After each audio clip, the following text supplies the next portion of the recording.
l'époque, les chercheurs ont découvert que les lions attaquaient et tuaient jusqu'à 57% des petits guépards. Ces meurtres étaient brutaux, mais les lions ne consommaient presque jamais les restes. C'étaient des attaques purement gratuites. Du moins, c'est l'impression que ça donnait. Au contraire des lions, les femelles guépards mangeaient ce qui restait de leurs petits. Oui, les mères des petits qui avaient été tués. La vie sauvage ne cesse de nous émerveiller. Et les lions alors? Ils n'aiment pas le goût de la viande de guépard ou quoi? Eh bien, c'est possible, mais les lions tuent aussi des léopards, et ils les mangent en de rares occasions. Il en va de même pour les lycaons. Bien qu'ils ne soient pas à leur menu, les lions les tuent quand même. C'est pour des raisons de concurrence et de protection du territoire. La logique est assez simple. La quantité de proie est limitée, ce qui signifie que pour en obtenir davantage, pour en obtenir tout simplement, il faut s'assurer que personne d'autre ne puisse s'en emparer. Mais combattre des guépards et des léopards adultes demande beaucoup d'efforts et est assez risqué, car ils peuvent se défendre. Ça veut dire que les autres prédateurs doivent être éliminés pendant qu'ils sont encore petits. Se débarrasser des concurrents avant qu'ils ne nous disputent vraiment les proies. Les lions savent très bien comment ce système fonctionne. Après tout, ils sont responsables de plus de 70% des morts de léopards dans certaines régions.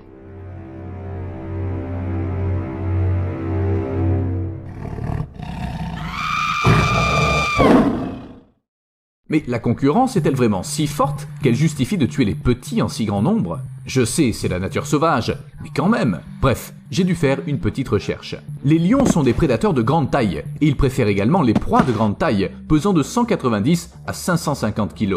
Quand on est au sommet de la chaîne alimentaire, on peut se le permettre. De leur côté, les léopards et les guépards préfèrent des proies plus petites, pesant de 10 à 60 kg, à quelques exceptions près. On dirait que ce sont deux niches écologiques complètement différentes. Mais il semble que les lions considèrent les autres prédateurs comme une menace dans tous les cas. Essayez d'expliquer à un énorme félin que vous ne voulez pas de son antilope parce que vous préférez les lièvres. Je pense que les lions veulent simplement jouer la sécurité. Il ne faut pas non plus oublier que le nombre de proies potentielles n'est pas le même en permanence. La tension entre les lions et les léopards, et donc la concurrence, augmente dans les zones où il n'y a pas de grands ongulés ou pendant la saison sèche. Moins il y a de buffles pour les lions, plus l'envie est grande de voler la proie d'autrui. Et quand je dis voler, je suis sérieux. Regardez ce léopard. Il a traqué sa proie pendant longtemps, il l'a finalement attrapée.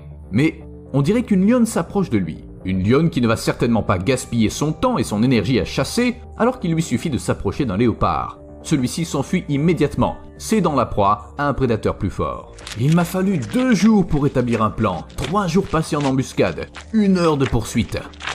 Ça a l'air délicieux, non?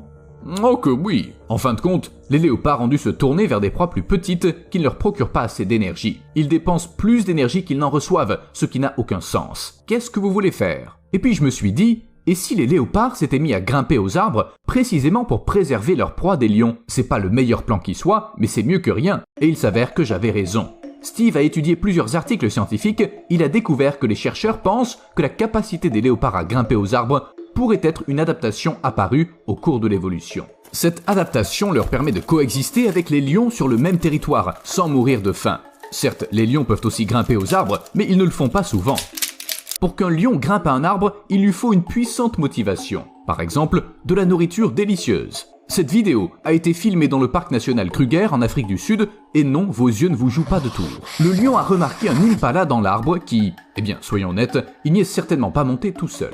Apparemment, c'était la proie d'un léopard qui avait dû fuir précipitamment car l'impala avait attiré l'attention du lion. Un lion voulant manger cet impala serait même prêt à grimper à un arbre, et c'est bien ce qu'il a fait. Pas très gracieusement, mais ce qui compte, c'est d'avoir confiance. J'adore le fait que les touristes ont éclairé toute la scène avec des lampes de poche ou quelque chose comme ça. Regardez, il l'a attrapé. Mon gars, tu es pendu à une antilope. Tout va bien? Non, attendez, il peut le faire. Attendez un peu. Oui, il l'a fait. Bon sang, le léopard a encore perdu sa proie. Il m'a fallu 2 jours pour établir un plan. Ça a l'air délicieux, non? Oh que oui. Vous vous dites peut-être, ce lion s'en est très bien sorti. Alors pourquoi les lions ne grimpent pas aux arbres tout le temps? Eh bien, en fait, les lions ont une relation difficile avec les arbres. C'est-à-dire qu'un lion, bien sûr, peut grimper à un arbre. Le problème, c'est d'en descendre. Comme les chats domestiques, les lions comprennent pas bien comment faire. Ils se sentent mal à l'aise et ils peuvent rester coincés sur une branche pendant plusieurs heures. Inutile de crier et d'appeler à l'aide dans la nature, ils doivent donc trouver comment descendre par leurs propres moyens. Mais même si les lions peuvent grimper aux arbres, les léopards s'en sortent plutôt bien. Ils ont au moins une chance de ne pas tomber sur un adversaire plus fort qu'eux. D'autres prédateurs sont moins heureux. Ils doivent fournir un effort pour éviter les lions. Les lycaons tentent d'anticiper un maximum, les guépards s'enfuient à toute vitesse, et on peut pas le leur reprocher. Les scientifiques suggèrent que les arbres sont la clé de la coexistence entre les lions et les léopards. C'est pourquoi les léopards essaient de ne pas s'aventurer dans les zones dégagées lorsqu'ils chassent. Il est fort probable que s'ils y rencontrent un lion, ils devront fuir. Cependant, les guépards ont également dû trouver un moyen de rester en sécurité. Contrairement à d'autres grands félins, ils ne peuvent pas se targuer d'avoir une excellente vision nocturne et ils doivent donc chasser principalement le jour, tôt le matin ou le soir lorsqu'il y a encore suffisamment de lumière. Mais le facteur le plus important est qu'à ce moment de la journée, les lions sont pas très actifs, ce qui signifie qu'ils ne voleront pas leur proie aux guépards. Ils préfèrent chasser la nuit, mais pas à cause de leur excellente vision. Comme je l'ai mentionné dans d'autres vidéos, les lions attaquent leur proie par surprise. Il est beaucoup plus facile d'approcher une proie furtivement dans l'obscurité. De nombreuses antilopes emmagasinent de la chaleur dans leur corps pendant la journée et la restituent durant la fraîcheur de la nuit, ce qui signifie que leurs muscles fonctionnent moins efficacement.